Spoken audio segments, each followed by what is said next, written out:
Welcome to the UCLA Anderson Forecast's latest Forecast Direct. We have an exciting guest with us today. For those of you who don't know who I am, I'm Jerry Nickelsburg. I'm the faculty director of the Anderson Forecast. And this month's Forecast Direct is with Professor Brad DeLong. Brad's a professor of economics at the University of California, Berkeley, our sister institution. He's an economic historian with a deep understanding of the sweep of history and how one looks at that and analyzes both economic and societal events. Brad was educated at Harvard University, and he also taught there prior to coming to Berkeley, a fellow of the National Bureau of Economic Research, and formerly Deputy Assistant Secretary of the Treasury in the Clinton administration, and has been a speaker at past forecast events, and we were just talking about a future one. Brad has recently written a fascinating book called Slouching Towards Utopia, an Economic History of the 20th Century. And it's a view of history that expands way beyond the 20th century as a way to understand the 20th century. And I thought it would be great to have a conversation with Brad to try and understand this. And maybe to start it off, Brad, well, first of all, welcome to UCLA, however virtual. Thank you very, very much. I hope it's sunnier and warmer than it is up here on the Berkeley on this rainy day. We have sheets of rain today. So lots and lots of rain. Okay.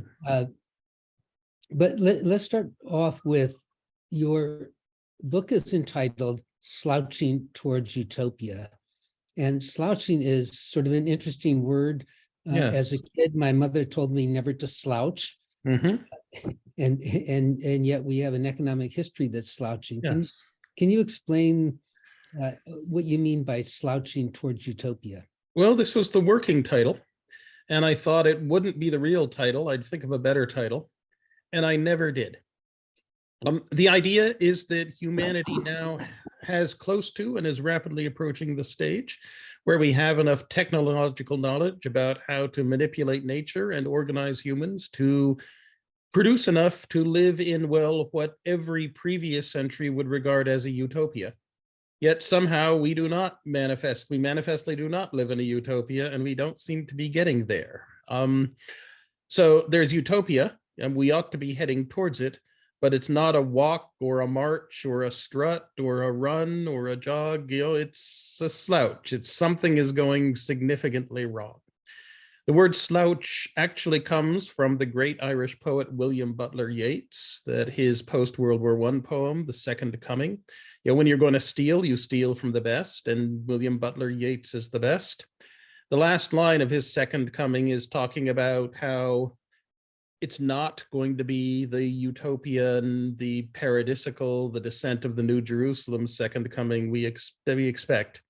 Instead, there is some rough beast is slouching towards Bethlehem to be born. Joan Didion stole the whole slouching towards Bethlehem phrase for the title of her book of essays about California in the late 1960s during the hippie era. And so I thought Slouching Towards Utopia would make a good working title. I never thought of a better one. Okay, and you're right, coming from the best, Yeats and Didion, of course. So you talk about the long 20th century, and a century is 100 years, but your long 20th century is about 150 years. Yes. And so how do you extend the boundaries of a 20th century? This is something historians have been doing for quite a while, to say, I'm going to write a history of the 16th century, but I'm going to start not in 1500 when the 16th century begins. I'm going to start in 1492, or I'm going to start in 1453. And I'm going to make it a long century, because that way allows me to better tell the story that I want to tell. The story I want to tell is that before 1870, technological growth was so slow, and Malthusian pressures were so high, the pressure to have more children. That back before 1870, it was high patriarchy, If you were a woman or if you're a man too, and if you reached the age of 50 and didn't have a surviving son, well, you were pretty close to being toast. You had virtually no power over anything or no influence. And yet a third of women back before 1870 reached the age of 50. Those who did so without surviving sons. So before 1870, improvements in technology are slow. They're overwhelmingly eaten up by the fact that there are more people and smaller farm sizes, and so incomes are pretty stagnant. After 1870, the growth rate of technology explodes. You have Schumpeterian creative destruction remaking the economy every generation, and every generation of humans has the technology to live twice as well as the previous one. All of a sudden, the potential to have a rich world, a world in which everyone could potentially someday have enough, comes into view. That's a huge change. And that's the ride that humanity has been on since 1870, which is very different than the ride it was on before. So what caused that jump in 1870? Why 1870 and not 100 years before or 50 years after? Everyone has their favorite. They talk about coinage or the rule of law or constraints on the executive, or the steam engine or engineering or the Royal Society, and we won't take anything except by experiment. All of those didn't get the growth rate of technology worldwide up to more than, say, 0.5% per year. But then in 1870, we get the Industrial Research Lab all of a sudden to rationalize and routinize the creation and development, the discovery and development of new technologies. And in the past, an inventor, a technologist, a scientist would have had an idea, but then they'd have had to spend the rest of their life trying to figure out how to actually implement that idea rather than handing it off to people who would rationalize and routinize it. We got the modern corporation to rationalize and routinize the development and deployment of new ideas. Once you'd proofed it in one factory, you could spread it. And we got globalization, so you could spread it potentially worldwide. And those three things, all hitting around 1870, made the difference. And they close to quadrupled the rate of growth of human technology after 1870 relative to before. So that's when the ride starts. And so that's when I thought I should start the narrative of the book. So one of the things that happened in the late 19th century, in part of your long 20th century, was the rise of cheap energy with fossil fuels. Yes. And petroleum. How does that fit into that triumvirate of elements that created this big jump in technology and living standards? Well, oil is pretty hard to handle, right?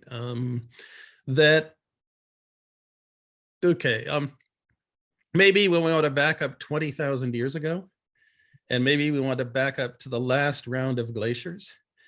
And, the last round of glaciers were incredible bulldozers that scraped all the post-Carboniferous rock off of a large chunk of Northwest Europe, so that the coal was simply sitting there on the surface at very low elevation. So you could float it. You could just pick it up off the ground originally, then you could float it off. And your big problem was always getting the coal mine dry enough so you could pick it up. And that powered the steam engine. That powered the steam power economy. That produced a lot of growth, although not fast enough, up until 1870. But after 1870, well, the really, really cheap coal was mined out by and large, and you had to start digging deeper and deeper. Economist William Stanley Jevons made, in fact, his reputation by saying that Britain's industrial economy is in serious danger because we're running out of really cheap coal, and the expensive coal regards machinery we don't quite know how to build.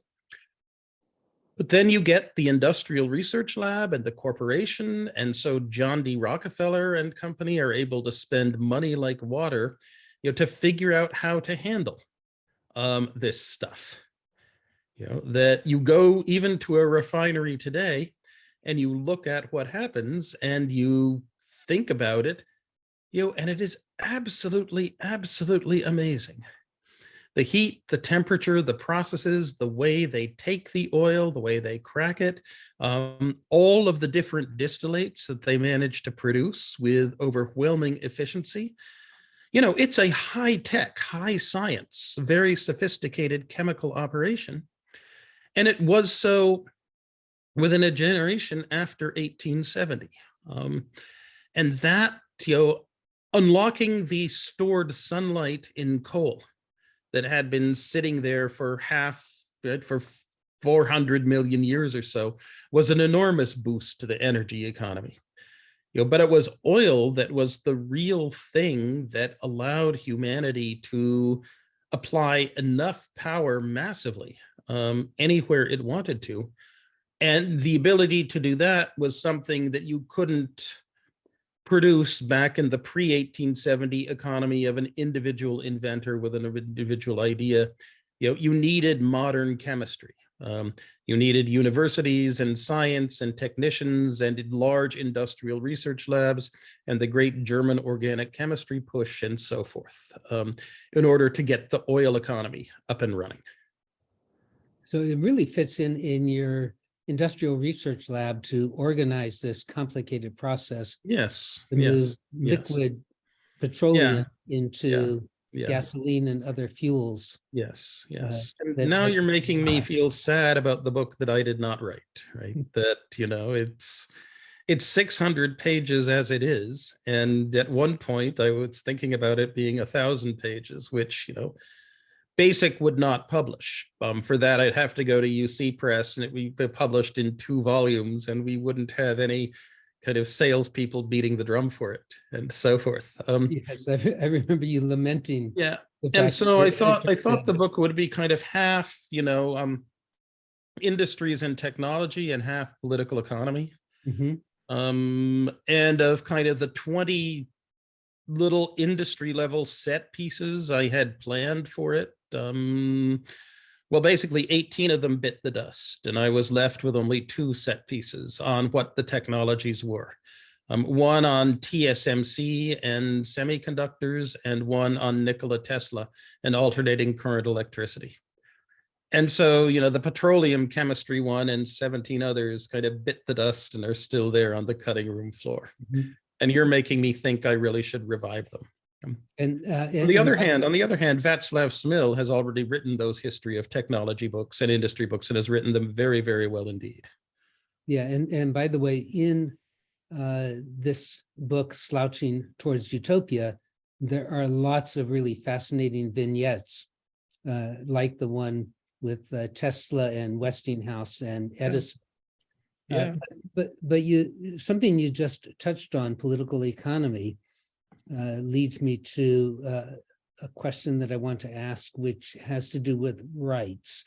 And so you talk about Hayek and property rights, but what I found really interesting in the book was Polanyi rights. Yes. That rights that are not associated with property, but that in general people think they have, and that has a big influence on the structure of society and the allocation of resources. Can you comment on that in the context of? And they can be good or bad, right? Like, for example, your neighbors, the good citizens of Santa Monica, Pacific Palisades, and Malibu, believe they have the right to nothing to ever be built in those communities so that they will continue to look exactly like they looked when they moved in. And yet, given how wonderfully desirable those places are along the Pacific coast in the north, right, in Northwest LA, and how many, many people want to live there, that decision that, the rights of the people of the Northwest corner of LA to the built-in natural environment that was there when they moved in is having a major, major impact. And not so much abstractly on economic growth, but also that a huge number of the people who are living in LA find themselves living far from where they ideally would like to be. And a lot of people who would like to live in LA find they can't afford to come there. So on the one hand, there is a lot very good about a society validating and enforcing powerful rights, other than property rights. For after all, if the only rights that matter are property rights, then the only ones who have social power will be those who have valuable property. And everyone else's life will exist. Everyone else's style of life can exist only to the extent that it satisfies a maximum profitability test administered by somebody someplace else. But on the other hand, these rights can be things that severely hobble our attempts to deploy technology to make us significantly richer. But Karl Polanyi said, yes, there is this dilemma, but the most important thing to recognize is that society simply will not stand for a world in which the only rights that matter are the property rights, and the only people who have any social power or voice are the rich who own things. And that opposition over the past 150 years. Are we going to organize a society which maximizes the market's ability to crowdsource applying technology to create wealth? Or are we going to have a society that recognizes, enforces, and vindicates other rights? And which of these other Polanyian rights for whom is it going to vindicate? That is one of the principal axes on which, well, much of history of the 20th century has turned in one way or another. So today is an election day, and I suspect that this tension between property rights and what you characterize as Polanyi rights is a big part of the election and how we allocate resources in the US. Do you have some thoughts on that? It is there burbling around. It is there burbling around under the surface, that to a remarkably large degree. That, one thing on the ballot is what it is, conventional now to call neoliberalism, although I've never thought that was an especially good word. That the belief that the world as it stands was in the 1970s, and to some extent is today, kind of over-bureaucratized, and that we need to be doing things to let market chips fall where they may more often, if only because the market is a very good way of crowdsourcing solutions to social problems, because you then give everyone with control over resources a financial incentive to solve the social problem, as long as market prices are in accord with social values. And so there was this big wheel around 1980, a shift away from social democracy towards a more we need to let the market rip, and to accept the unequal income distribution the market will impose upon us, as a way of accelerating or even maintaining human progress. And right now, no one is happy with that social decision. Everyone wants a significant change.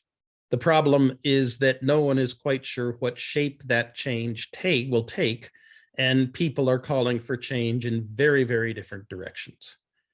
And so, you want to say that you had a classical liberal political economy order mostly guiding this process of rapid technological development from 1870 until it fell apart in 1914.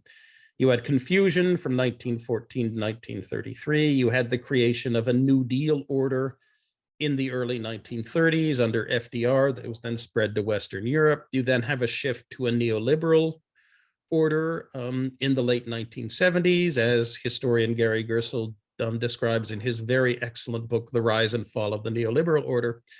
And now you have elections where everyone is demanding something else and no one quite knows what the something else is or how to implement it. And that I think that provides a very good frame with which to look at what's happening in this election, as well as the last election and the next election. So you end the long 20th century in 2010. Mm-hmm. Why is it 2010 and not 2020 or still going on? Well, it could be 2020. It could even be 2000, right? say in 2007, it became clear that we had forgotten or perhaps had never properly learned, what the right way was to regulate our financial markets for stability. In 2010, it became clear that we'd forgotten or perhaps had never fully properly learned how to rapidly restore an economy to full employment after a financial crisis. In 2001, we discovered that forms of religious war and terror that we thought humanity had outgrown 4 centuries ago, with the end of the Wars of the Reformation, were back in 2003. The United States decided that it was going to no longer willing to be bound by the international order, but instead was going to throw its weight around like a great power. In 2006, I would argue in large part because of the decay of industrial research labs under bottom line pressure from Wall Street on corporations, our underlying rate of technology growth, began a fairly steep decline. So much so that indeed it's Taiwan rather than Intel that now makes the best semiconductors in the world. Then in 2013, 2014, you get the coming of, say, restored right-wing populist movements. And this year in 2022, we got the coming back of large-scale war between significant powers with the idea of changing national borders. And all of those are things that are very different from the story I told of 1870 to 2010, which is of technology rushing forward and humanity rapidly figuring out how to bake a sufficiently large economic pie, but not knowing how to slice and taste it, not knowing how to equitably distribute what we were producing, and not knowing how to utilize it to live wisely and well. And so now we face a different story, one more fraught with bigger and different problems than humanity faced between 1870 and whenever. And since the average of all of these things happening is about 2010, I chose 2010 as the date to bring the story to the close. So as we look at the future that's ahead of us, and of course, this is all speculation, except for the fact that climate change is not speculation. Yes, yes. We're looking at a physical environment that is changing very rapidly. And this is the sort of thing that induces a lot of technological innovation, technological change, Yes. and therefore productivity growth. And you can think of the time between 1914 and 1945 with the massive destruction of old capital stock and the replacement of new, better, more technologically advanced capital stock as jumpstarting growth.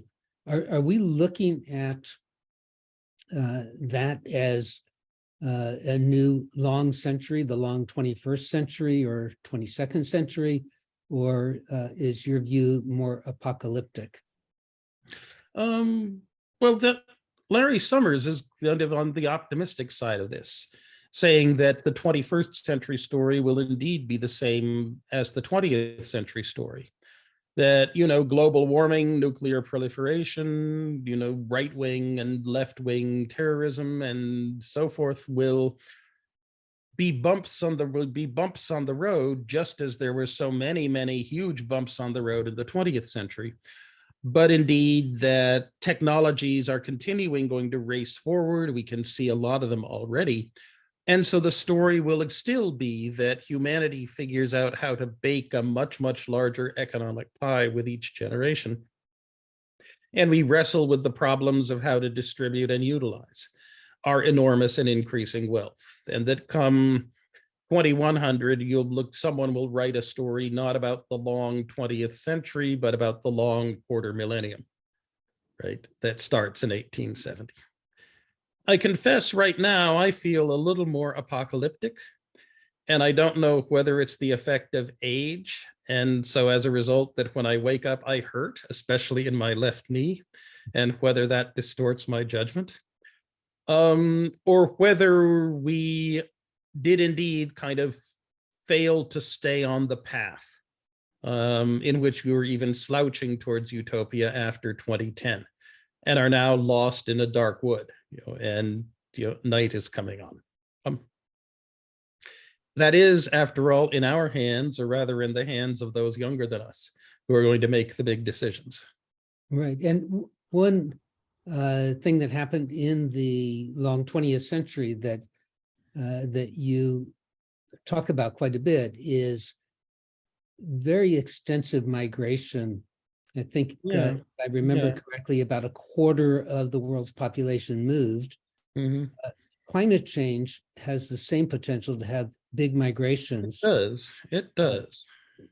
Do you think it would have the same kind of impact, or is this a more difficult migration for humanity to deal with? Well, the migrations starting in 1870 were overwhelmingly migrations to opportunity.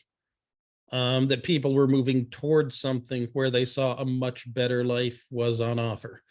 Whether it's the quarter of the male population of Norway that seems to move to the far side of the Great Lakes between 1870 and 1914, or the millions who left China for places in Southeast Asia that promised them higher wages on plantations producing rubber and palm oil and such. Well, these migrations seem to me largely to be people who will have to flee the Ganges Delta because there are too many typhoons roaring up the Bay of Bengal, or people who are flooded out of their farms in Pakistan, or people who find the waters no longer reliable in Sichuan because, the monsoon moisture that's supposed to fall on the north flank of the Himalayas is now falling on the south flank and, drowning Pakistan, but leaving much of China significantly drier. Right? I mean, we can see how California has gotten drier only in the past generation, with consequences at the moment that are very unpleasant for air quality and for asthma sufferers during fire season. But, there are not that very long run worries about how do we maintain Central Valley agriculture if we have less snowpack and more rainfall on the Sierras. So that leaves us with a huge question, a lot of uncertainty about the next century. Mm-hmm.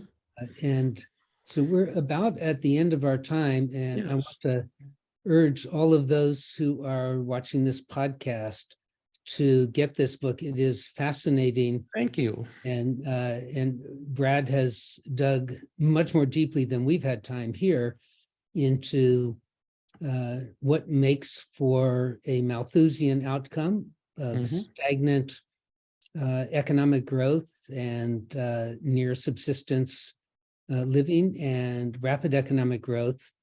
And I think we leave with a big question mark as to whether or not we return to a Malthusian world, or whether we have, I think as you succinctly said, Brad, whether we have a quarter millennia of increasing standards of living. So a very thoughtful book, and Brad, always a pleasure, and thank you for coming on the podcast and visiting us, however, virtually here at UCLA. Oh, thank you very much for inviting me. You're right. It's been a great pleasure to be here.